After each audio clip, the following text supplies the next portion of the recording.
Madam, আজকে আপনাকে খুব সুন্দর লাগছে। তোমার সাহস তো কম না, ক্লাসের মধ্যে এইসব কি বলছো তুমি? সত্যি কথা বলছি ম্যাডাম, আপনি রেগে গেলে আরও বেশি সুন্দর লাগে। বেয়াদব ছেলে, ক্লাস থেকে বেরিয়ে যাও। বের করে দিলে তো আপনারই লস ম্যাডাম। কে আপনাকে এত সুন্দর করে দেখবে? বের হও বলছি, এক্ষুনি। যাচ্ছি ম্যাডাম, যাচ্ছি, তবে কাল আবার আসবো। কোচিং সেন্টারের একদম শেষ বেঞ্চে বসে থাকা আয়ান হাসতে হাসতে উঠে দাঁড়ালো।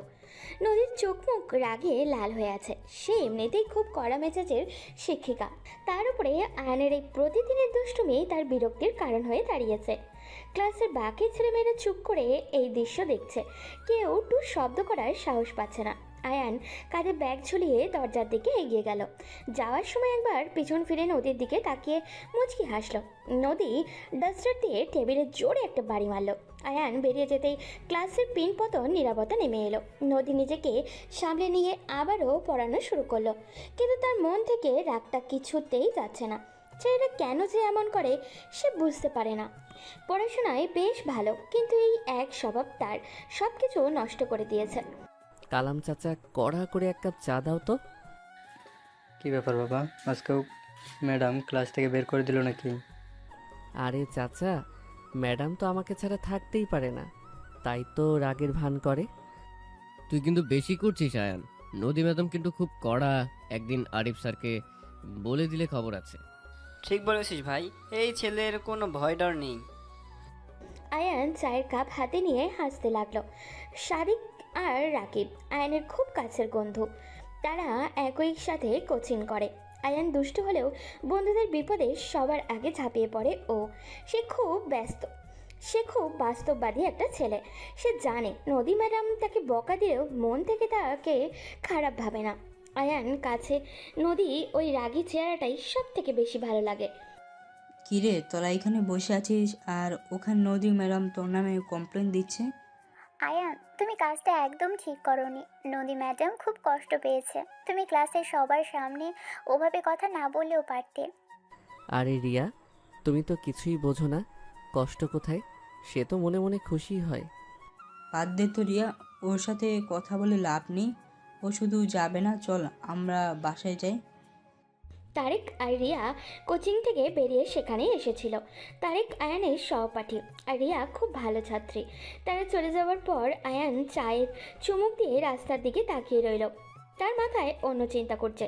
সে জানে সে যা করেছে সেটা হয়তো ঠিক নয়, কিন্তু নদীর মনোযোগ আকর্ষণ করার এর চেয়ে ভালো কোনো উপায় তার জানা নেই।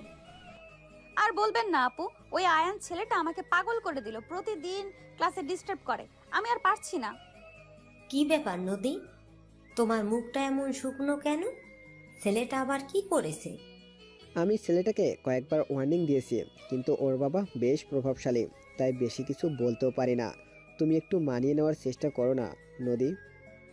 তাই বলি কি সে যা ইচ্ছা তাই করবে? আমি কালই ওর বাবার সঙ্গে কথা বলবো।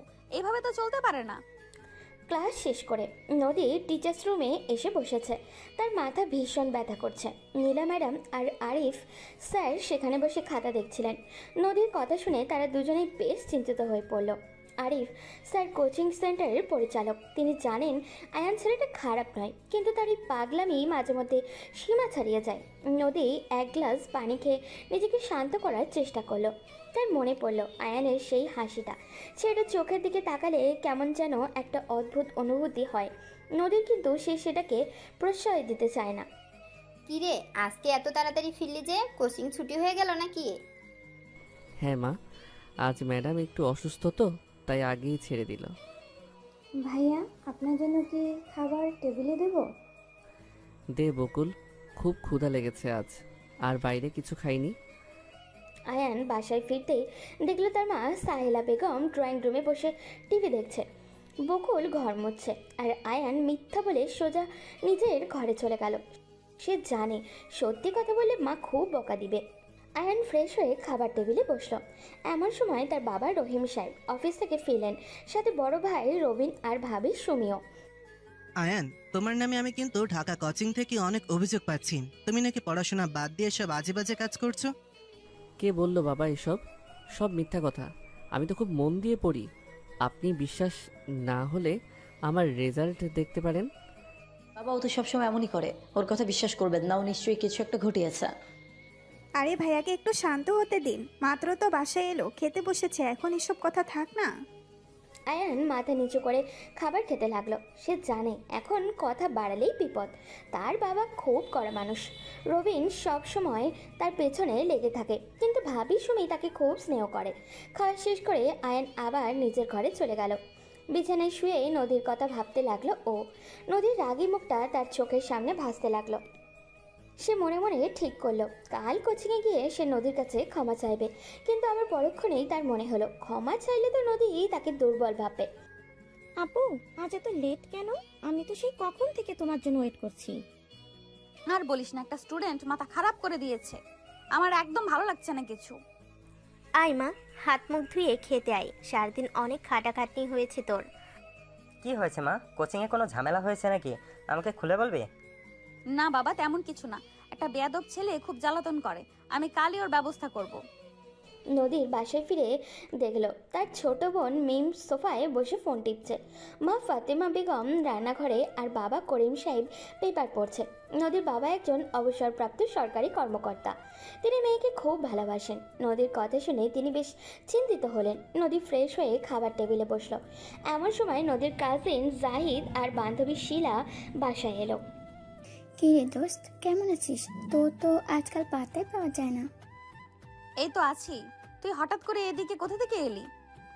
আমি শিলাকে নিয়ে এলাম, ভাবলাম তোদের সাথে একটু আড্ডা দিই, অনেকদিন তোদের বাসায় আসা হয় না। সবাই মিলে বেশ গল্প করতে বসলো, কিন্তু নদীর মন পড়ে আছে কোচিংয়ে। আয়ানের সেই কথাগুলো বারবার তার কানে বাজছে। সেটা কেন এমন করে সে বুঝতে পারে না। জাহিদ আর শিলা অনেকক্ষণ গল্প করে চলে গেল। নদী নিচের ঘরে গিয়ে বিছানায় শুয়ে পড়ল। কাল আবারও কোচিংয়ে যেতে হবে, আবারও সেই আয়ানের মুখোমুখি হতে হবে ভাবতেই তার রাজ্যের ক্লান্তি এসে ভর করলো। ভাইয়া কেমন আছেন? সকাল সকাল কোথায় চললেন? এই তো ভালো। তুই কই যাস সাগর এত সকালে? একটু বাজারে যাচ্ছি ভাইয়া, বাসায় কাজ আর নাই। পরদিন সকালে আয়ান কোচিংয়ে যাওয়ার পথে সাগরের সাথে দেখা হলো। সাগর আয়ানের পরিচিত ছোট ভাই। সে এলাকার বেশ পরিচিত মুখ। আয়ান তার সাথে একটু কথা বলে আবারও কোচিংয়ের দিকে হাঁটা শুরু করলো। আজ সে ঠিক করেছে নদী একটু অন্যভাবে রাগাবে। সে জানে নদী রাগলে তাকে দেখতে আরও বেশি মায়াবী লাগে। ম্যাডাম, কালকের পড়াটা কি আরেকবার বুঝিয়ে দেবেন? আমি তো কাল ক্লাসে ছিলাম না। তুমি তো কাল ক্লাসেই ছিলে না, বুঝবে কি করে? আর আমি একবারের বেশি দুবার বোঝাই না।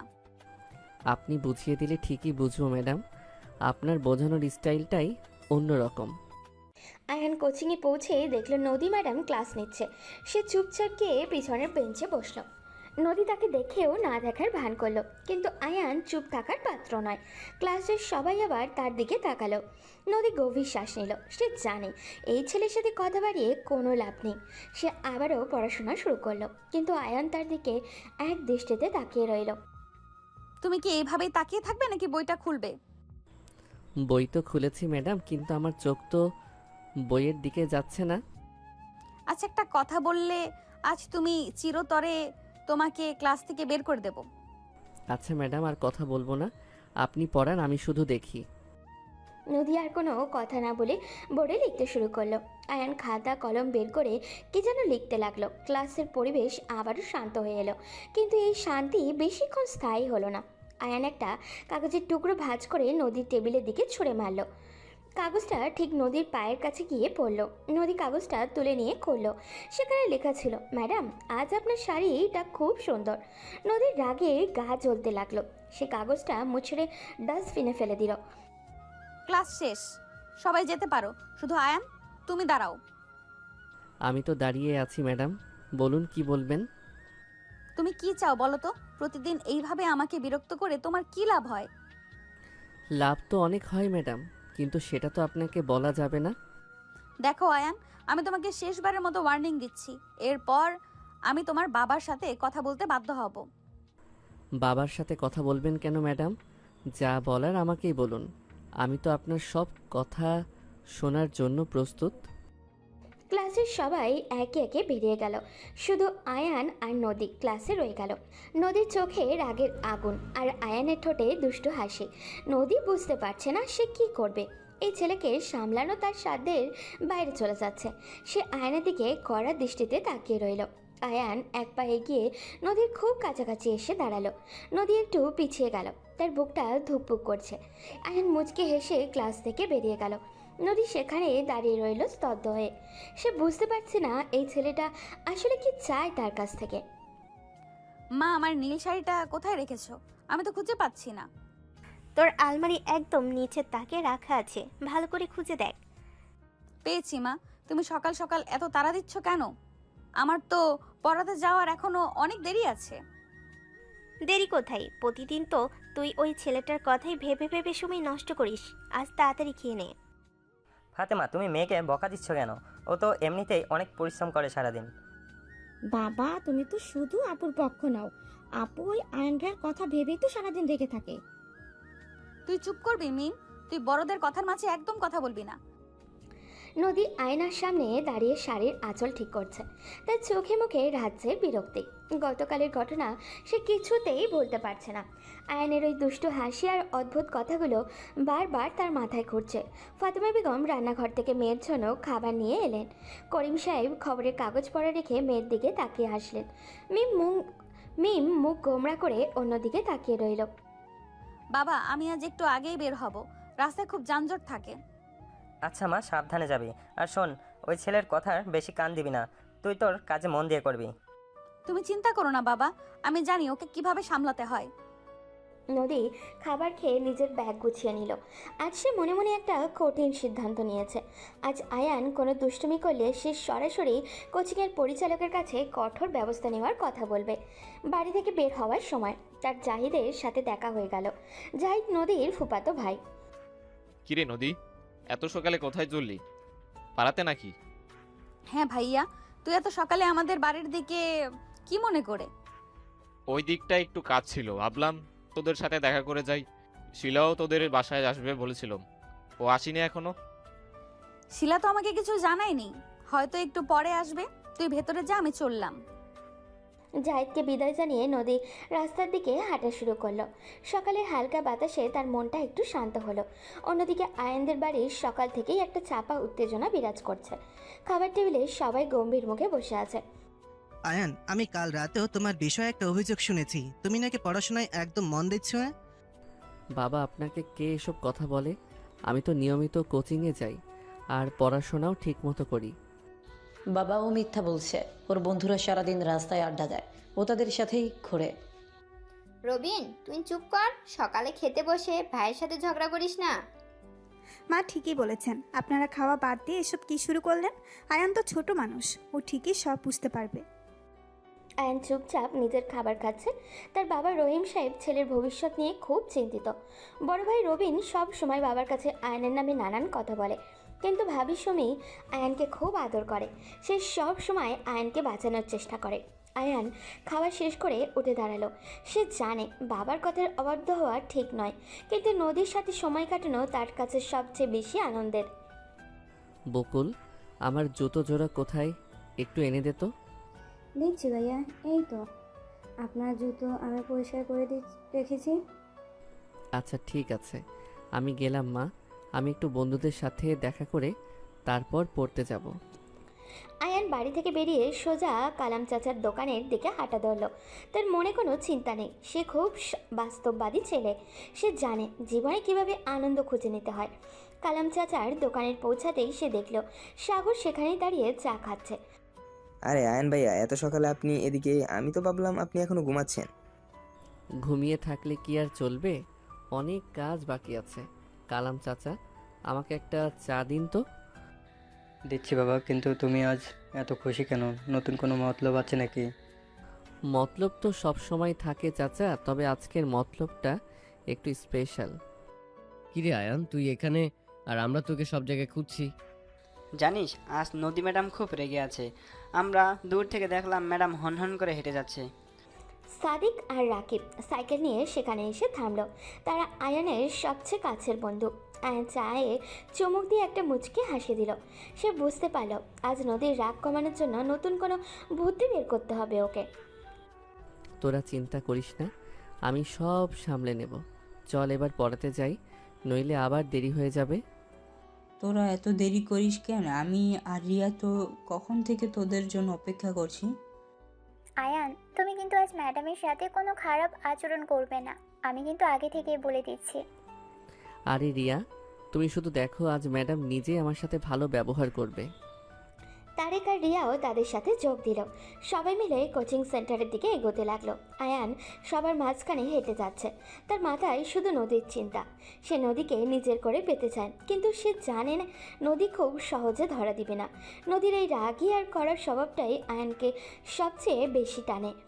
নদী, তুমি আজ এত সকাল সকাল চলে এলে যে? তোমার তো ক্লাস শুরু হতে এখনো আধ ঘন্টা বাকি। আপু, আমার বাসায় ভালো লাগছিল না, তাই চলে এলাম।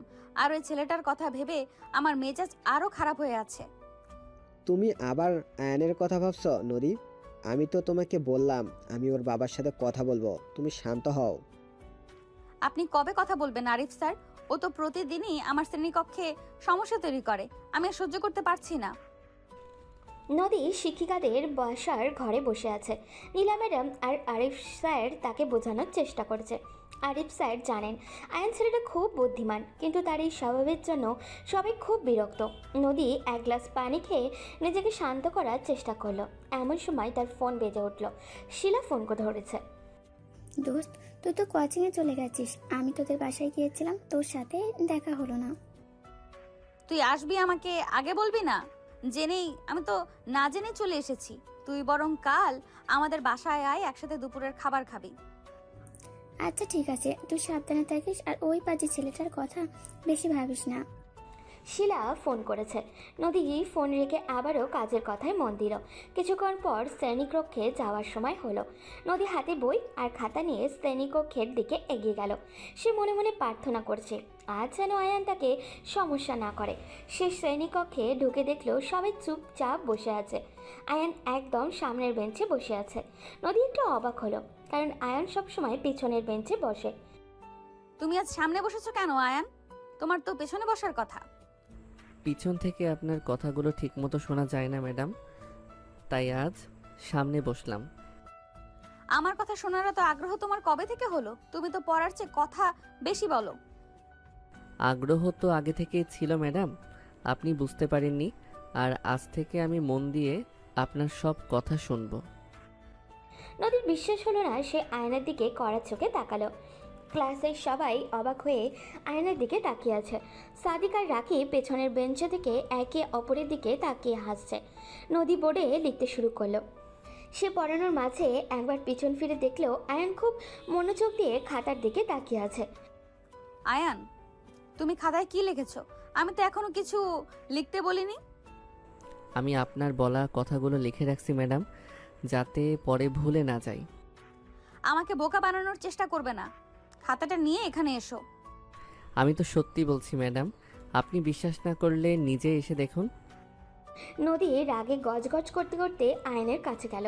সে আয়নের খাতাটা টেনে নিল। খাতায় সত্যি সত্যি নদীর পড়ানোর বিষয়গুলো খুব সুন্দর করে গোছানো লেখা। নদী একটু অবাক হলো, ছেলেটা এত সুন্দর নোট কিভাবে করলো সে বুঝতে পারল না। সে খাতাটা আয়নকে ফেরত দিয়ে আবারও পড়ানো শুরু করলো। ম্যাডাম, এই অঙ্কটা আমি কিছুতেই বুঝতে পারছি না, আপনি কি আরেকবার বুঝিয়ে দেবেন? আচ্ছা, আমি বুঝিয়ে দিচ্ছি, তুমি বোর্ডের দিকে তাকাও। ম্যাডাম, আমি কি রিয়াকে অঙ্কটা বুঝিয়ে দেব? আমি এটা গতকালই সমাধান করেছি। তুমি অঙ্ক সমাধান করেছো, এটা তো বিশ্বাস করা খুব কঠিন। ঠিক আছে, তুমি বোর্ডে এসে করে দেখাও। আয়ন মুচকি এসে বোর্ডের দিকে এগিয়ে গেল। সে চক হাতে নিয়ে খুব দ্রুত আর নিখুঁতভাবে অঙ্কটা সমাধান করে ফেলল। নদীর চোখ কপালে ওঠার জোগাড়। সে জানতো আয়ান বুদ্ধিমান, কিন্তু সে এত ভালো অঙ্ক করতে পারে সেটা নদীর জানা ছিল না। ক্লাসের সবাই হাততালি দিয়ে উঠল। দোস্ত, তুই তো ফাটিয়ে দিলি, আমরা তো ভাবতেই পারিনি তুই এত ভালো অঙ্ক পারিস। তোরা আমাকে কি ভাবিস? আমি শুধু দুষ্টুমি করি না, পড়াশোনাটাও করি। ঠিক আছে, তুমি তোমার জায়গায় গিয়ে বসো। অঙ্কটা ঠিক হয়েছে, কিন্তু এর মানে এই নয় যে তুমি প্রতিদিন শ্রেণীকক্ষে সমস্যা করবে।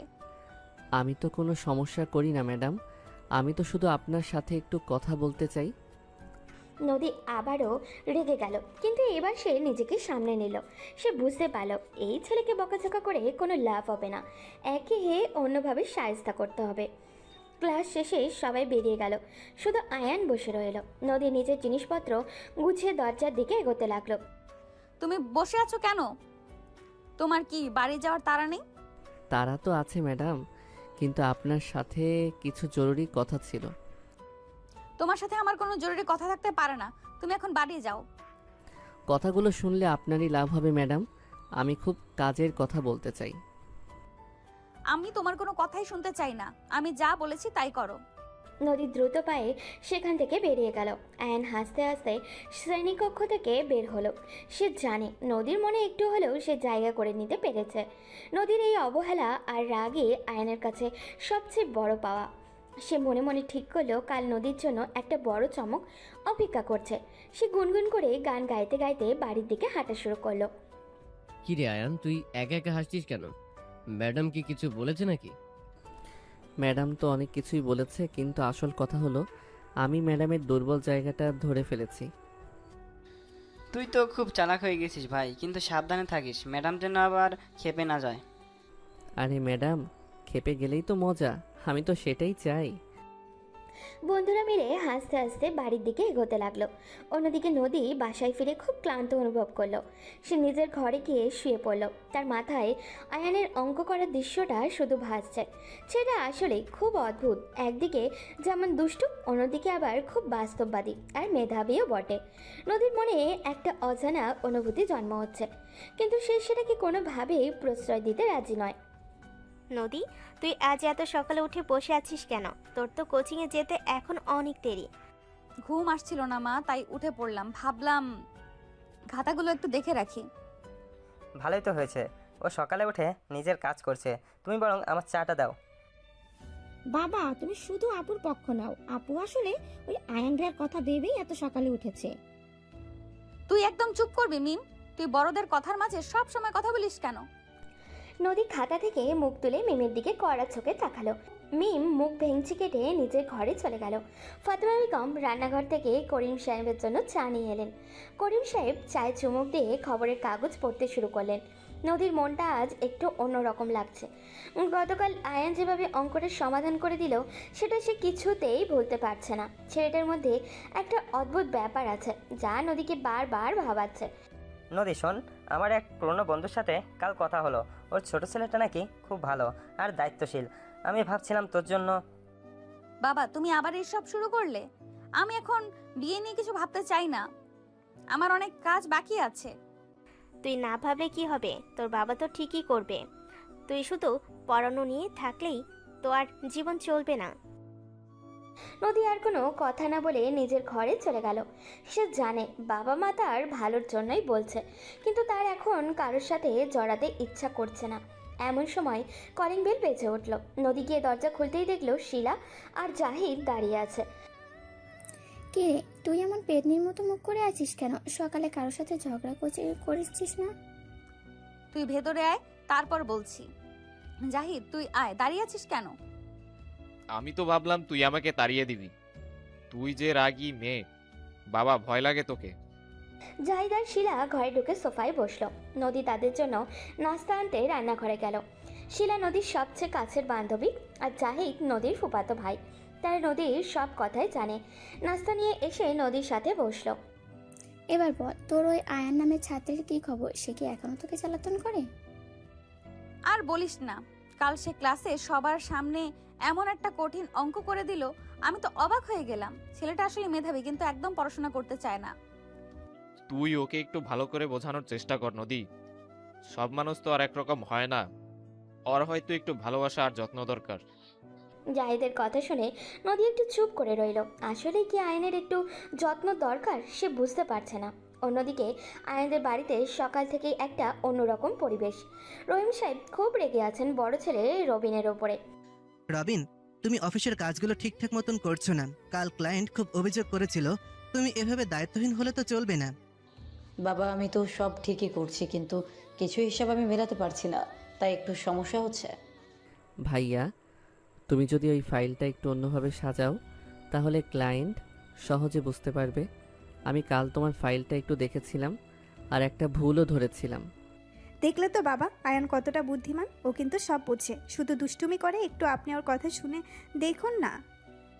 আমার ছোট্ট ছেলেটা আসলে অনেক বড় হয়ে গেছে, ওর কথা শুনে তো আমি অবাক হচ্ছি। তুই কবে এসব শিখলি বাবা? খালাম্মা, ভাইয়া কিন্তু কাল রাতে অনেকক্ষণ জেগে ওই কাগজগুলো পড়ছিল, আমি নিজে দেখেছি। খাবার টেবিলে সবাই অবাক হয়ে আয়নের দিকে তাকিয়ে আছে। রহিম সাহেব ছেলের কথা শুনে বেশ মুগ্ধ হলেন। তিনি বুঝতেই পারেননি তার ছোট ছেলেটা এত বাস্তববাদী আর বুদ্ধিমান। রবিন একটু লজ্জিত হলো, সে বুঝতে পারল আয়ান তার চেয়ে ভালো কাজ করেছে। ঠিক বলেছো আয়ান, তোমার বুদ্ধিটা বেশ ভালো।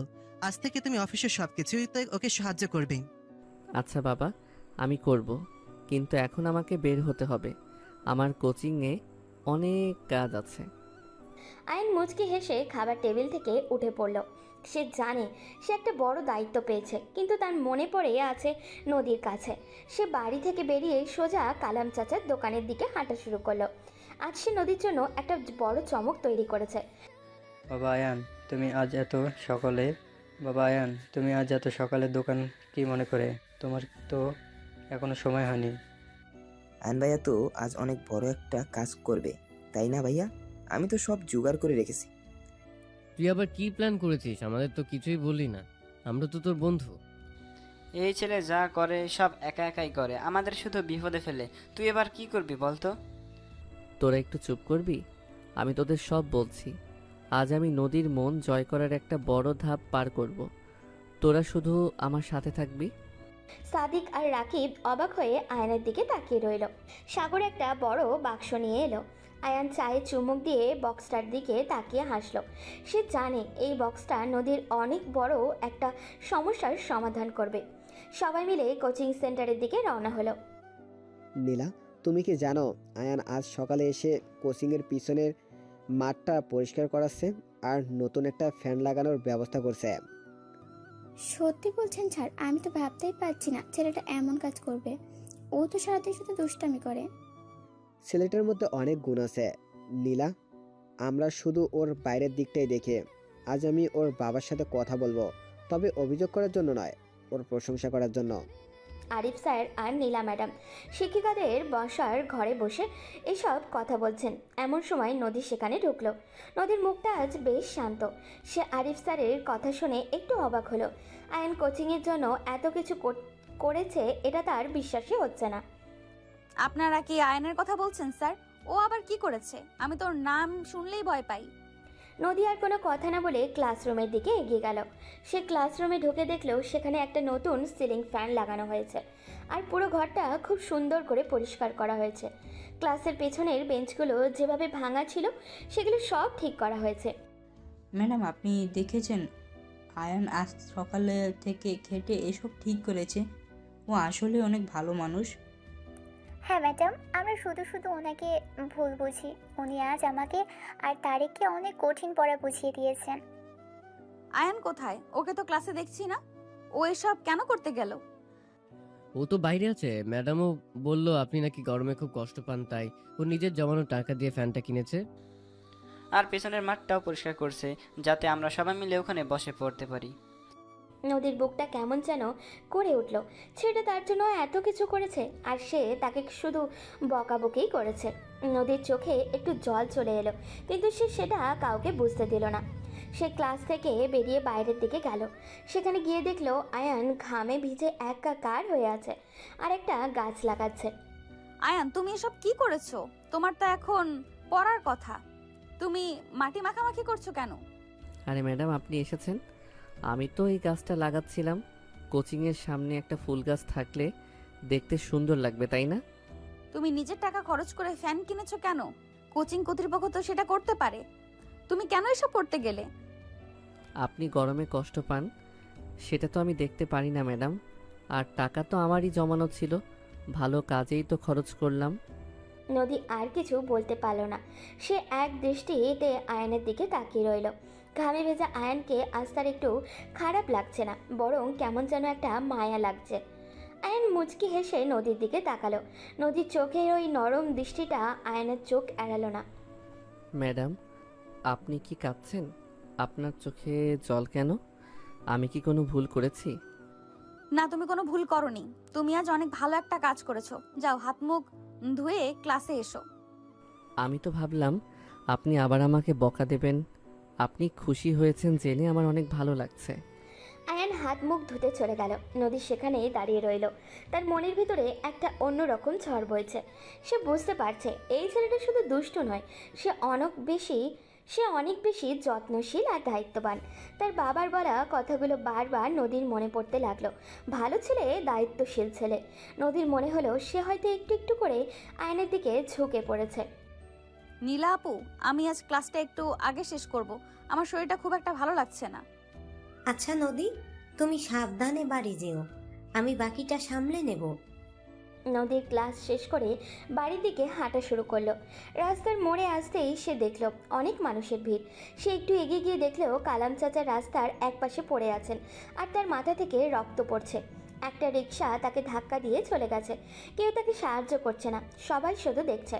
আরে আপনারা কেউ ওনাকে হাসপাতালে নিয়ে যাচ্ছেন না কেন? উনি তো মরেই যাবে এভাবে রক্ত পড়লে। নদী চিৎকার করে উঠল, কিন্তু কেউ এগিয়ে এলো না। এমন সময় ভিড় ঠেলে আয়ান সেখানে চলে এলো, তার সাথে সাদিক আর সাগর। আয়ান মুহূর্তের মধ্যেই পরিস্থিতি বুঝে নিল। সে নিজের শার্ট খুলে কালাম চাচার মাথায় বেঁধে দিল, যাতে রক্ত পড়া বন্ধ হয়। সাগর, তুই তাড়াতাড়ি একটা সিএনজি ডাক। সাদিক, তুই চাচার পা ধরে একটু উঁচু করে রাখ, আমি ওনাকে ধরে আছি। ভাইয়া, আমি সিএনজি আনছি, আপনি চিন্তা করবেন না। আয়ন খুব শান্ত আর দৃঢ়ভাবে কাজগুলো করছে। নদীর চোখ আটকে গেল আয়নের এই রূপের দিকে। সে যেন আজ এক নতুন আয়ানকে দেখছে, যে কারোর বিপদে সবার আগে ঝাঁপিয়ে পড়ে। সিএনজি আসতেই আয়ান কালাম চাচাকে কোলে তুলে ভেতরে বসালো। ম্যাডাম, আপনি এখানে দাঁড়িয়ে আছেন, আপনিও আসুন, আমাদের সাথে একা যেতে পারবেন না? আমি আসবো। আচ্ছা, আমি আসছি। তুমি আগে ওঠো, আমি তোমার পাশে বসছি।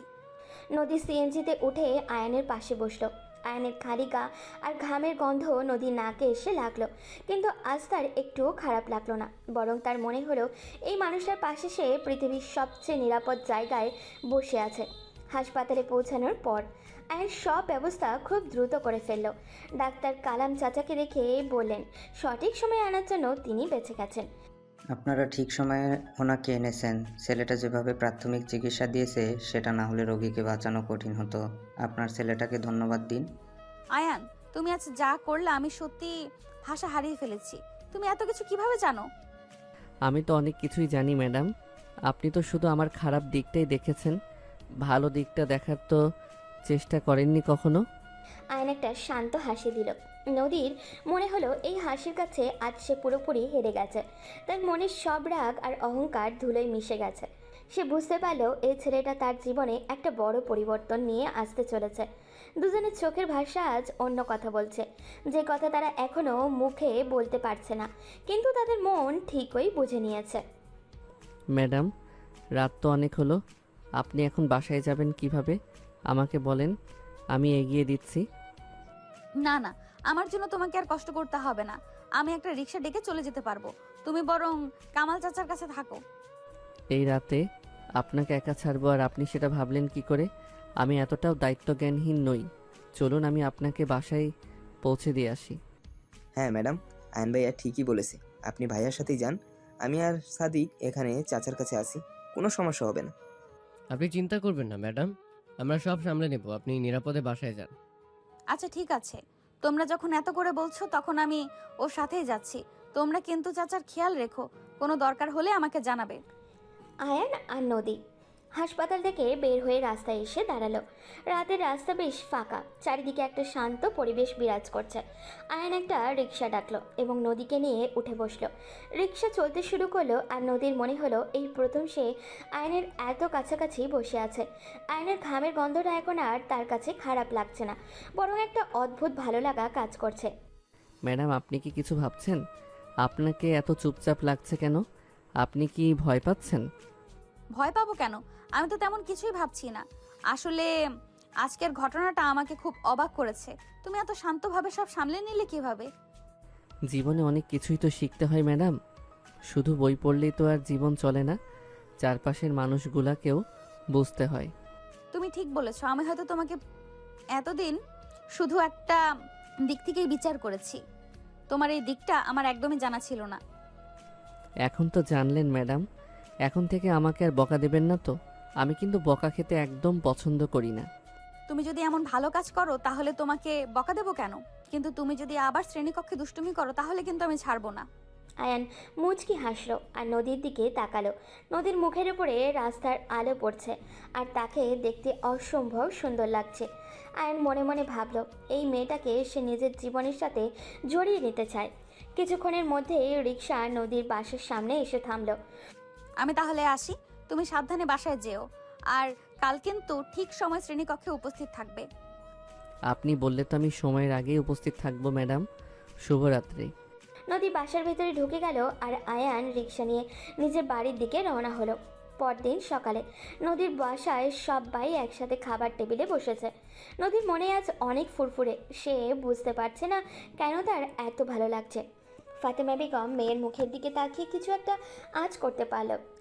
কিরে নদী, তুই আজ এত হাসি খুশি কেন? কোচিংয়ে কি কোনো ভালো খবর আছে নাকি? ভালো খবর বলতে তেমন কিছু না মা, এমনিতেই মনটা আজ একটু ভালো আছে, এই আর কি। ভালো থাকাটাই তো আসল কথা।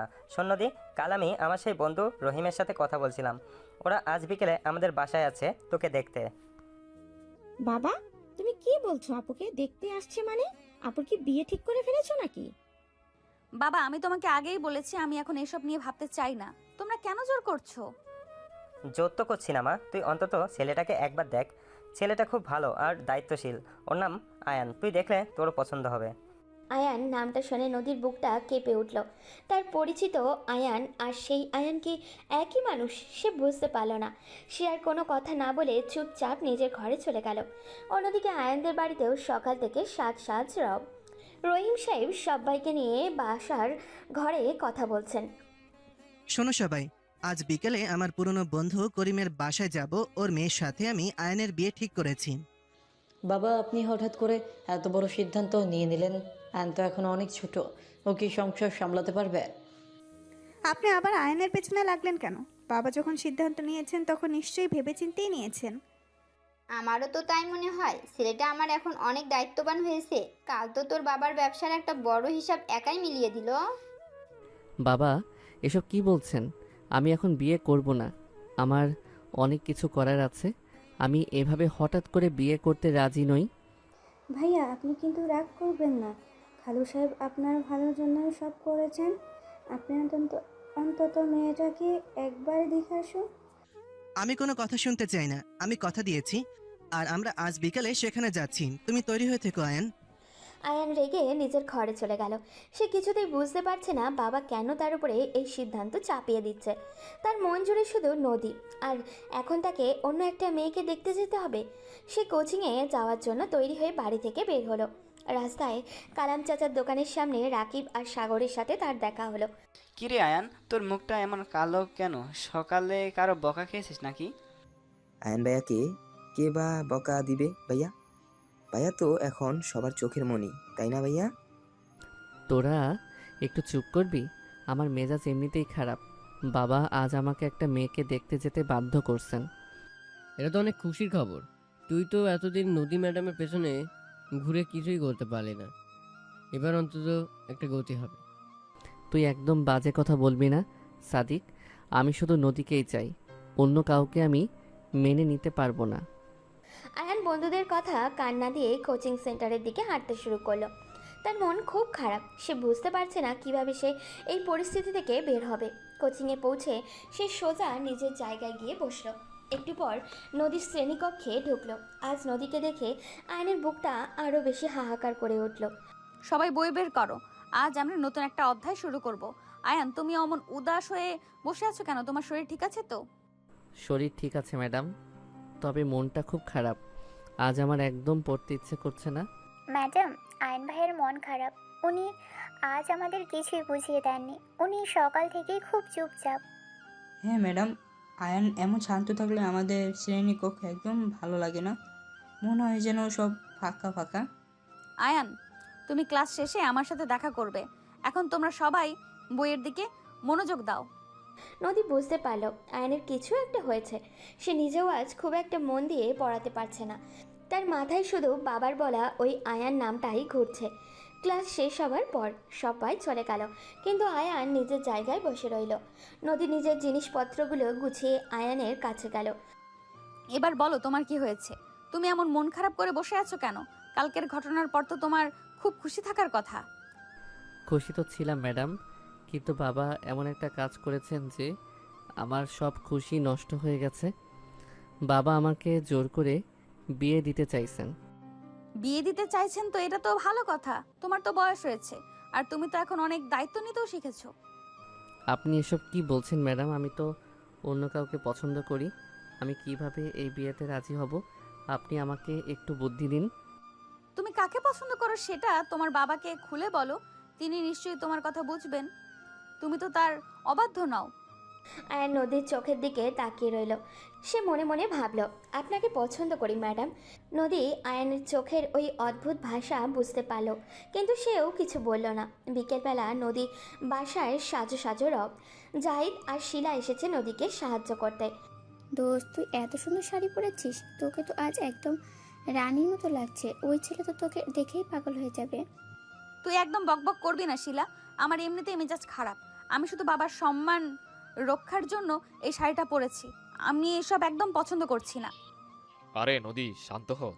ছেলেটা কেমন সেটা তো আগে দেখবি, তারপর না হয় সিদ্ধান্ত নিবি। তুই আগে থেকে রেগে আছিস কেন? আপু, তুমি কিন্তু ছেলেটাকে খুব কঠিন কঠিন প্রশ্ন করবে, যাতে সে ভয় পেয়ে পালিয়ে যায়। আমি চাই না তুমি এখনই আমাদের ছেড়ে চলে যাও। তোরা সবাই মিলে আর ওকে জ্বালাস না। ছেলেপক্ষ চলে এসেছে। নদী, তুই তৈরি হয়ে নে। যাই, তুই গিয়ে ওদের ভেতরে নিয়ে আয়। করিম সাহেব আর জাহিদ গিয়ে মেহমানদের বসার ঘরে নিয়ে এলেন। রহিম সাহেব এবং সাহেলা বেগম খুব হাসি মুখে ঘরে ঢুকলেন। তাদের পেছনে রবিন ও সুমি, আর সবার শেষে মাথা নিচু করে আয়ান ঢুকলো। আয়ান আজ একটা খুব সুন্দর পাঞ্জাবি পরেছে। তাকে দেখতে বেশ মানিয়েছে, কিন্তু তার মনে কোনো আনন্দ নেই। আসো বন্ধু, আসো। কতদিন পর তোমার সাথে এভাবে দেখা হলো, আমার তো বিশ্বাসই হচ্ছে না। হ্যাঁ বন্ধু, সময় কত দ্রুত চলে যায় দেখো। আমাদের ছেলেমেয়েরা কত বড় হয়ে গেছে। এই যে আমার ছেলে আয়ান। তোমার বাড়িটা খুব সুন্দর করে সাজানো ফাতেমা আপা। তুমি তো দেখছি ঘরদোর সব গুছিয়ে রাখো। হ্যাঁ আন্টি, বাড়িটা সত্যিই খুব সুন্দর আর সিমসাম। আমার খুব ভালো লেগেছে এখানে এসে। ফাতেমা বেগম সবার জন্য নাস্তা নিয়ে এলেন। সবাই মিলে গল্প করতে শুরু করলো, কিন্তু আয়ান একদম চুপচাপ বসে আছে। সে একবার মুখ তুলে তাকায়নি। এমন সময় শিলা নদীকে নিয়ে বসার ঘরে ঢুকলো। নদীর চোখ মেঝেতে নিবদ্ধ। সেও মুখ তুলে তাকাতে পারছে না, বুকটা ধুকপুক করছে ওর। মা নদী, তুমি তো দেখছি একদম তোমার মায়ের মতন সুন্দর হয়ে এসেছো। এসো মা, এখানে আমার পাশে এসে বসো। নদীমা, তুমি আয়নের সাথে একটু কথা বলো। তোমরা দুজনে মিলে একটু আলাদা কথা বলে নাও। আমরা ততক্ষণে পুরোনো দিনের গল্প করি। হ্যাঁ জাহিদ, তুই ওদেরকে দুজনকে নদীর পড়ার ঘরে নিয়ে যা। ওরা নিজেদের মতো করে পরিচিত হোক। আসুন ভাইয়া, আপনারা ওই ঘরে গিয়ে বসুন। আমরা কেউ আপনাদের বিরক্ত করব না। জাহিদ আয়ান আর নদীকে পড়ার ঘরে বসিয়ে দিয়ে চলে গেল। ঘরে এখন শুধু তারা দুজনেই মাথা নিচু করে বসে আছে। কেউ কোনো কথা বলছে না। ঘরের ভিতরে একটা অদ্ভুত নীরবতা। বেশ কিছুক্ষণ পর আয়ান আস্তে করে মুখ তুলে তাকালো, আর সামনের মেয়েটিকে দেখে আক্ষরিক অর্থেই চমকে উঠল ও। ম্যাডাম, আপনি এখানে কি করছেন? আর আপনি এই শাড়ি পরে আছেন কেন? আমি তো আমার নিজের বাসাতেই আছি। তুমি এখানে কি করছো? তুমি তো বলেছিলে তোমার বাবা তোমাকে জোর করে বিয়ে দিচ্ছে।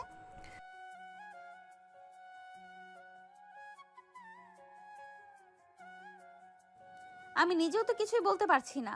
আমার বাবা সকালে বলল তার বন্ধুর ছেলে আয়ান। আমি তো ঘুণাক্ষুরেও ভাবিনি সেই আয়ান আসলে তুমি। দুজনের দিকে অবাক হয়ে তাকিয়ে রইল। আয়ানের মনের ভিতরে একটা খুশির জোয়ার বয়ে গেল। সে যেন আকাশের চাঁদ হাতে পেয়েছে। নদীর মনেও একটা স্বস্তির বাতাস বয়ে গেল। তার মনের ভেতরে জমে থাকা সব দুশ্চিন্তা মুহূর্তের মধ্যে উধাও হয়ে গেল। আয়ান মুচকি হেসে নদীর দিকে একটু এগিয়ে বসলো। ম্যাডাম, আপনার কি মনে হয় এটা কি এমনি এমনি হয়েছে? এটা হলো ভাগ্য। আমি আপনাকে চেয়েছিলাম, আর ভাগ্য আপনাকে আমার কাছে এনে দিয়েছে। তুমি কিন্তু বেশি কথা বলছো আয়ান। আমি এখনো কিন্তু তোমার ম্যাডাম। আমি চাইলেই কিন্তু এই বিয়ে ভেঙে দিতে পারি। আপনি চাইলেও তা পারবেন না ম্যাডাম। আমি জানি আপনার মনেও আমার জন্য একটু হলেও জায়গা তৈরি হয়েছে। কাল রাতে আমি সেটা স্পষ্ট বুঝতে পেরেছি। তুমি বড্ড ফাজিল হয়ে গেছো। শ্রেণীকক্ষে বসে এসব কথা বলার সাহস তোমার কিভাবে হয়? এটা তো শ্রেণীকক্ষ নয় ম্যাডাম, এটা তো আপনার পড়ার ঘর। আর আমি তো এখন আপনার ছাত্র নই, আমি তো আপনার হবু স্বামী। নদীর গালটা লজ্জায় লাল হয়ে গেল। সে মাথা নিচু করে হাসল। আয়ান নদীর হাতটা আলতো করে নিজের হাতের ভেতরে নিল। নদী বাধা দিল না। তার বুঝতে পারল তাদের দুজনের মনই একে অপরকে চায়। বসার ঘরে তখন সবাই গল্পে মগ্ন। এমন সময় তারা দুজন হাসি মুখে ঘর থেকে বেরিয়ে এলো। কিরে আয়ান, তোদের কথা বলা শেষ হলো? তোদের দুজনের কি মতামত আমাদের তো একটু বলবি নাকি? নদীমা, তোর কি মতামত? তুই যদি রাজি না থাকিস তবে আমরা এ নিয়ে আর এগোবো না। তুই নির্দ্বিধায় বলতে পারিস। বাবা, আমার কোনো অমত নেই। আপনারা যা ভালো বুঝবেন আমি তাতেই রাজি আছি। বাবা, তোমরা যা সিদ্ধান্ত নেবে আমার তাতে কোনো আপত্তি নেই। সবার মুখে একটা আনন্দের হাসি ফুটে উঠল। সাহিরা বেগম আর ফাতেমা বেগম একে অপরকে মিষ্টিমুখ করালেন। রবিন আর সুমিও খুব খুশি হলো। শিলা, জাহিদ নদীকে জড়িয়ে ধরল। মিম তো আনন্দে লাফাতে শুরু করলো। ওই দিন ঠিক হলো আগামী সপ্তাহেই তাদের বিয়ে হবে। আরিফ স্যার, আপনি শুনেছেন নদীর নাকি সামনের সপ্তাহে বিয়ে? আর পাত্রকে জানেন? আমাদের আয়ান। আমি তো শুনে অবাক হয়ে গেছি, তবে আমি খুব খুশি হয়েছি। ছেলেটা নদীর জন্য একদম উপযুক্ত। ওরা দুজনে খুব ভালো থাকবে।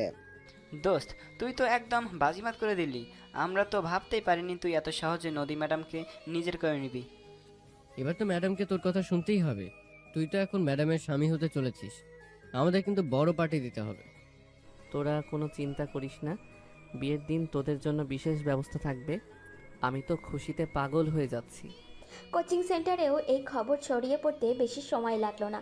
সবাই খুব আনন্দিত। বিয়ের প্রস্তুতি শুরু হয়ে গেল। নদীর বাসায় সারাদিন লোকজনের আগানাগোনা।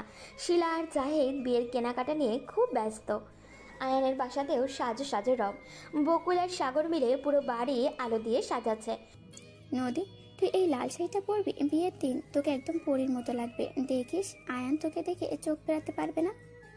তুই শুধু আমাকে নিয়ে ভাবছিস, নিজের জন্য কিছু কিনবি না? তুই তো সারাদিন আমার জন্য দৌড়াদৌড়ি করছিস। তোরা তাড়াতাড়ি কর, অনেক কিছু কেনা বাকি। আয়ানদের বাড়ির জন্য উপহারগুলোও তো ঠিক করে নিতে হবে।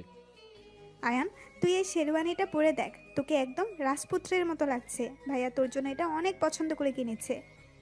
হ্যাঁ আয়ান, এটা পরে দেখ। আমি আর সুমি অনেক দোকান ঘুরে এটা তোর জন্য নির্বাচন করেছি। ভাইয়া ভাবি, তোমাদের অনেক ধন্যবাদ। তোমরা আমার জন্য এত কিছু করছো, আমি সত্যিই খুব আনন্দিত। অবশেষে সেই দিনটা চলে এলো। বিয়ের দিন সকালে পুরো বাড়ি আনন্দে মেতে আছে। নদীকে বউ সাজে অসম্ভব সুন্দর লাগছে। তার মনের ভিতরে একটা মিষ্টি উত্তেজনা। সে আজ কোচিংয়ে রাগী ম্যাডাম নয়, সে আজ আয়ানের বউ হতে চলেছে। আয়ানও বেশ শেরওয়ানি পরে একদম প্রস্তুত। তার চোখে মুখে একটা বিজয়ের হাসি। মা নদী, তুই আজ থেকে নতুন একটা জীবনে পা রাখতে চলেছিস। সবসময় শ্বশুরবাড়ির সম্মান বজায় রাখবি আর আয়ানকে সব কাজে সাহায্য করবি। তুই সুখে থাকিস মা, এটাই আমাদের সবচেয়ে বড় চাওয়া। আয়ন ছেলেটা খুব ভালো, ও তোকে খুব আদরে রাখবে। তোমরা আমার জন্য দোয়া করো বাবা মা, আমি যেন তোমাদের শিক্ষা মনে রাখতে পারি এবং ওদের সামনে ওদের সবাইকে আপন করে নিতে পারি। আয়ান, আজ থেকে তোমার দায়িত্ব অনেক বেড়ে গেল। নদী মেয়েটা খুব লক্ষ্মী, তুমিও সব খেয়াল রাখবে, ওকে কখনো কষ্ট দেবে না। হ্যাঁ বাবা, তুই ওকে নিজের চোখের মনি করে রাখবি। মেয়েটা ওর বাবা মাকে ছেড়ে আমাদের বাসায় আসছে, ওর যেন কখনো খারাপ না লাগে। তোমরা চিন্তা করো না বাবা মা, আমি নদীকে পৃথিবীর সবচেয়ে সুখী মানুষ করে রাখবো, এটা আমার প্রতিজ্ঞা। বিয়ের আনুষ্ঠানিকতা খুব সুন্দরভাবে সম্পন্ন হলো। সব আত্মীয় স্বজন আর বন্ধুদের উপস্থিতিতে আয়ান আর নদী বিবাহ বন্ধনে আবদ্ধ হলো। কোচিংয়ের ছাত্রছাত্রীরাও সবাই এসেছিল। তারেক, রিয়াস, সাদিক, রাকিব সবাই মিলে অনেক আনন্দ করলো। বিদায়ের সময় নদীর চোখে জল চলে এলো, কিন্তু আয়ানের শক্ত হাতটা ধরে সে ভরসা পেল। ম্যাডাম, আপনি আর কাঁদবেন না, আমি তো আছি। আপনার সব কষ্ট আমি দূর করে দেব, আপনি শুধু আমার হাতটা শক্ত করে ধরে রাখবেন। আমি তোমাকে বিশ্বাস করি আয়ান, আমি জানি তুমি আমাকে খুব ভালো রাখবে আর আমাকে ম্যাডাম বলে ডাকবে না একদম। আচ্ছা ঠিক আছে ম্যাডাম থুরি, আমার রোমান্টিক বউ। এখন থেকে তুমি শুধু আমার আর আমি শুধু তোমার। গাড়ি চলতে শুরু করলো নতুন এক গন্তব্যের দিকে। নদীর মাথাটা আয়ানের কাঁধে রাখা। আয়ানের মনে হলো সে আজ বিশ্বের সবচেয়ে ধনী মানুষ। তাদের দুজনের এই নতুন পথ চলা শুরু হলো এক বুক ভালোবাসা আর বিশ্বাস নিয়ে। কোচিংয়ের সেই রাগী ম্যাডাম আর দুষ্টু ছাত্রের গল্প আজ থেকে এক মিষ্টি দম্পতির গল্পে পরিণত হলো। ম্যাডাম, আজ কিন্তু আপনি আমার খাঁচায় বন্দি। আজ আপনাকে কেউ বাঁচাতে পারবে না। তোমার এত সাহস কবে থেকে হলো? তুমি এখনো আমার ছাত্র, সেটা ভুলে যেও না। তুমি একটু দূরে গিয়ে বসো। ছাত্র তো ছিলাম সকালে, এখন তো আমি আপনার স্বামী, আর স্বামীর অধিকার তো আমাকে নিতেই হবে। আপনি আজ বড্ড সুন্দর লাগছে। তুমি কিন্তু বেশি বাড়াবাড়ি করছো আয়ান। কেউ দেখলে কি ভাববে? দরজাটা অন্তত বন্ধ করো। দরজা তো আমি সেই কখন বন্ধ করে দিয়েছি ম্যাডাম। আজ শুধু আপনি আর আমি, আর কোনো বাধা নেই। ফুল দিয়ে সাজানো বাসর ঘরে আয়ান আর নদী বসে আছে। নদীর পরনে লাল শাড়ি আর গা ভর্তি গয়না। আয়ান নদীর খুব কাছাকাছি এসে বসলো। নদী লজ্জায় মাথা নিচু করে রাখলো। আয়ান আলতো করে নদীর চিবুক ধরে তার মুখটা তুলে ধরল। নদীর চোখে চোখ পড়তেই আয়ান বুকের ভেতরে একটা ঝড় বয়ে গেল। সে নদীর ঠোঁটে নিজের ঠোঁট ডুবিয়ে দিল। আয়ান ছাড়ো আমাকে, আমার শ্বাস আটকে আসছে। তুমি এত পাগল হলে কবে থেকে? আপনাকে যেদিন প্রথম দেখেছি সেদিন থেকেই তো পাগল হয়ে আছি ম্যাডাম। আজ আমার সব পাগলামি আপনার জন্য। তুমি সত্যিই খুব অদ্ভুত একটা ছেলে। আমি ভাবতেই পারিনি তুমি আমাকে এতটা ভালোবাসো। আমি তো তোমাকে শুধু বকা দিতাম। আপনার বকাগুলোই তো আমার কাছে মিষ্টি লাগতো ম্যাডাম। এখন আর কথা নয়, এখন শুধু ভালোবাসা। আয়ান নদীকে নিজের বুকের সাথে শক্ত করে জড়িয়ে ধরল। নদীর শরীর কেঁপে উঠল। সেও দুহাত দিয়ে আয়ানকে জড়িয়ে ধরল। আয়ানের উষ্ণ ছোঁয়ায় নদীর সব আড়ষ্টতা কেটে গেল। আয়ান নদীর শাড়ির আঁচল সরিয়ে তার কাঁধে আর গলায় গভীরভাবে চুমু দিতে শুরু করলো। নদীর মুখ দিয়ে একটা অস্ফুট শব্দ বেরিয়ে এলো। তাদের দুজনের ভালোবাসার এই রাতটা এক অদ্ভুত সুন্দর মাদকতায় ভরে উঠল। কিরে বকুল, ওরা কি এখনো ওঠেনি? বেলা তো অনেক হলো। নতুন বইয়ের তো সকালে ওঠার কথা। খালাম্মা, আমি তো দুবার গিয়ে দরজায় টোকা দিলাম। ভাইয়া ভেতর থেকে বলল তারা নাকি আরো ঘুমাবে। আরে ওদের ঘুমাতে দাও, কাল সারাদিন অনেক ধকল গেছে, আজ একটু বিশ্রামের দরকার। তুমি অযথায় ওদের বিরক্ত করো না। বাবা ঠিকই বলেছেন মা, আপনি শুধু শুধু চিন্তা করছেন। আয়ান এখন অনেক বড় হয়েছে, ও নিজের দায়িত্ব ভালোই বোঝে। আমি তো কাল রাতেই ভাইয়াকে বলে দিয়েছিলাম আজ সকালে কেউ যেন ওদের বিরক্ত না করে। নতুন জীবন শুরু করেছে, একটু নিজেদের মতো সময় কাটাক। খাবার টেবিলে সবাই বসে গল্প করছে। সবার মনেই একটা আনন্দ কাজ করছে। সুমি আর বকুল মিলে সকালের নাস্তা তৈরি করছে। রহিম সাহেব পত্রিকা পড়ছেন আর সাহিরা বেগম বারবার আয়ানের ঘরের দিকে তাকাচ্ছেন। এমন সময় আয়ান আর নদী ঘর থেকে বেরিয়ে এলো। নদীকে আজ একটা হালকা নীল শাড়িতে অসম্ভব স্নিগ্ধ লাগছে। শুভ সকাল সবাইকে। আপনারা সবাই খেতে বসে গেছেন, আমাদের তো ডাকতে পারতেন, আমরাও একসাথে খেতাম। আয় মা নদী, এখানে আমার পাশে এসে বস। কাল রাতে তোর ঘুম ভালো হয়েছে তো? নতুন জায়গায় কোনো অসুবিধা হয়নি তো? না মা, আমার খুব ভালো ঘুম হয়েছে। আপনারা সবাই এত ভালো যে আমার একদমই মনে হচ্ছে না আমি অন্য কোনো বাড়িতে এসেছি। এটাই তো তোর নিজের বাড়ি মা, এখন তুই এই বাড়ির লক্ষ্মী বৌমা। আয়ন যদি তোকে কখনো কোনো কষ্ট দেয় আমাকে জানাবি, আমি ওর কান মলে দেব। বাবা একদম ঠিক বলেছেন। নদী আয়ন কিন্তু ভীষণ পাজি। ও যদি কোনো বদমাইশি করে আপনি আমাকে বলবেন, আমি ওকে শাস্তা করব। সবাই মিলে হাসতে শুরু করলো। আয়ান মুখ গোমড়া করে নদীর পাশে এসে বসলো। নদী আর চোখে আয়নের দিকে তাকিয়ে মুচকি হাসলো। কাল রাতে সেই পাগল প্রেমিক আর এখনকার এই শান্ত ছেলেটার মধ্যে যেন আকাশ পাতাল তফাৎ। সবাই মিলে খুব আনন্দের সাথে সকালের নাস্তা শেষ করলো। ভাইয়া আজ তো আপনি অনেক খুশি, কাল তো আপনি আমাদের একদম ভুলেই গিয়েছিলেন। আজ কিন্তু আমাদের মিষ্টি খাওয়াতে হবে। তোদের আমি ভুলতে পারি বল? আজ বিকেলে সবাই কালাম চাচার দোকানে চলে আসবি। আমি নিজে সবাইকে মিষ্টি খাওয়াবো আর বড় একটা ভোজ দেব। দোস্ত তুই তো একদম বাজিমাত করে দিলি। আমাদের রাগী ম্যাডাম এখন তোর বউ। আমরা তো ভাবতেই পারিনি তুই এত বড় কাজ করবি। ম্যাডাম তো আজ কোচিংয়ে আসেননি। তুই কি ম্যাডামকে আজ আসতে দিসনি নাকি ম্যাডাম লজ্জা আসেনি? তোরা একদম বাজে কথা বলবি না। নদী কাল সারাদিন অনেক ক্লান্ত ছিল, তাই আমি ওকে আজ বিশ্রাম নিতে বলেছি। আয়ান রাস্তায় বন্ধুদের সাথে দাঁড়িয়ে কথা বলছে। তার চোখে মুখে একটা বিজয়ের আনন্দ। সাগর, সাদিক আর রাকিব আয়ানকে নিয়ে খুব মজা করছে। এমন সময় তারেক আর রিয়া সেখানে এলো। রিয়ার হাতে একটা সুন্দর মোড়কে মোড়ানো বাক্স। আয়ান, এটা তোমার আর ম্যাডামের জন্য আমাদের তরফ থেকে একটা ছোট্ট উপহার। আপনারা দুজন সব সময় খুব ভালো থাকবেন। হ্যাঁ, আমরা কাল অনেক আনন্দ করেছি, তোদের দুজনে খুব সুন্দর মানিয়েছে, আমাদের খুব ভালো লেগেছে। তোদের অনেক ধন্যবাদ, তোরা বিকেলে চলে আসিস, আমরা সবাই মিলে আজ অনেক আনন্দ করব। আয়ান বন্ধুদের বিদায় জানিয়ে কোচিং সেন্টারের দিকে হাঁটা শুরু করলো। আর সে ছাত্র হিসেবে নয়, সে নদীর স্বামী হিসাবে সেখানে যাচ্ছে। কোচিংয়ে পৌঁছাতেই সবাই তাকে ঘিরে ধরল। নীলা ম্যাডাম আর আরিফ স্যার এগিয়ে এলেন। আয়ান, তুমি তো আমাদের একদম চমকে দিয়েছো। আমরা তো ভাবতেই পারিনি নদীর বর তুমি হবে। তোমাদের নতুন জীবনের জন্য অনেক শুভকামনা। হ্যাঁ আয়ান, তুমি ছেলে হিসেবে খুব ভালো। আমি জানতাম তুমি জীবনে অনেক বড় কিছু করবে। নদীকে তুমি সবসময় সুখে রেখো। আপনারা আমাদের জন্য দোয়া করবেন স্যার, আমরা যেন সব সময় একসাথে থাকতে পারি। আর নদী তো কাল থেকে আবার পড়াশোনা শুরু করবে। হ্যাঁ হ্যাঁ, নদীকে তো আসতেই হবে। ওকে ছাড়া তো আমাদের এই জায়গাটা একদম প্রাণহীন থাকে না। আয়ান সবার সাথে কথা বলে আবারও বাড়ির দিকে রওনা দিল। তার মনটা আজ খুব ফুরফুরে। সে ভাবছে বাড়ি গিয়ে সে নদীর সাথে অনেক সময় কাটাবে। বাড়িতে ঢুকে সে দেখল বসার ঘরে অনেক মানুষের ভিড়। নদীর বাবা, মা, ভাই, বোন সবাই এসেছে। আপু, তুমি তো আমাদের ভুলেই গেছো। ওই বাড়িতে গিয়ে তো তুমি অনেক খুশি, তাই না? তুমি তো কাল রাতে একবারও ফোন করনি। আমি তোমাদের ভুলতে পারি বলো? কাল রাতে আমি খুব ক্লান্ত ছিলাম, তাই আর ফোন করা হয়নি। নদীমা, তুই কেমন আছিস? ওরা সবাই তোর সাথে ভালো ব্যবহার করছে তো? তোর শ্বশুর শাশুড়ি খুব ভালো মানুষ, তুই তাদের নিজের বাবা মায়ের মতো ভাববি। হ্যাঁ মা, তোর শাশুড়ি তো একটু আগে আমার কাছে তোর অনেক প্রশংসা করছিলেন। তুই এভাবে সবার মন জয় করে নিবি। আমি তো আগেই বলেছিলাম নদী সব ঠিকই সামলে নেবে। ও তো খুব বুদ্ধিমতী মেয়ে। আয়ান ভাইয়া ওকে খুব ভালোবাসে।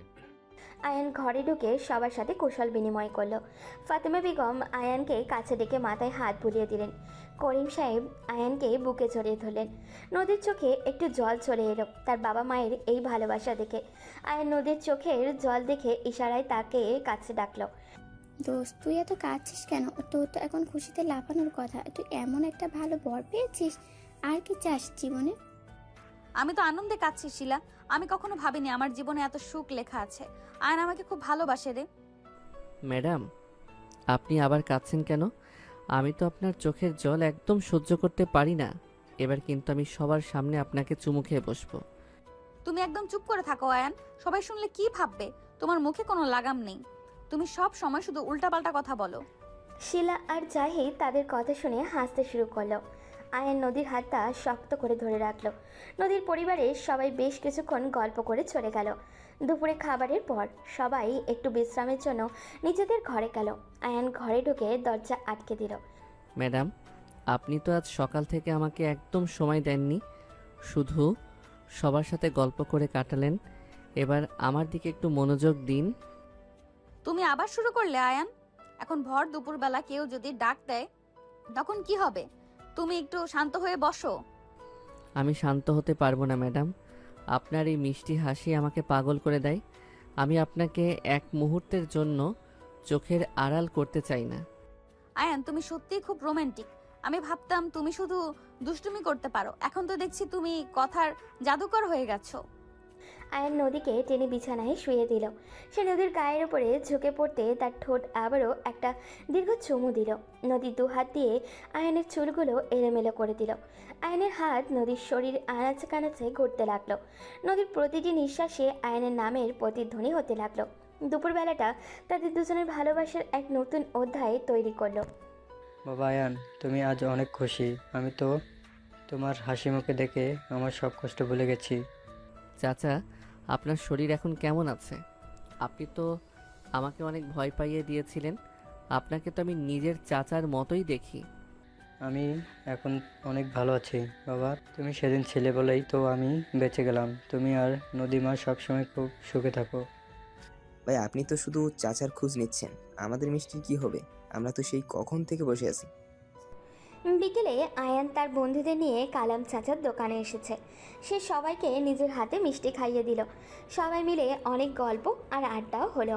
আয়ান এখন আর আগের মতো শুধু দুষ্টুমি করে না, সে এখন অনেক দায়িত্ববান। তার বন্ধুর সাথে সে নদীর কথাও অনেক গর্ব করে বলে।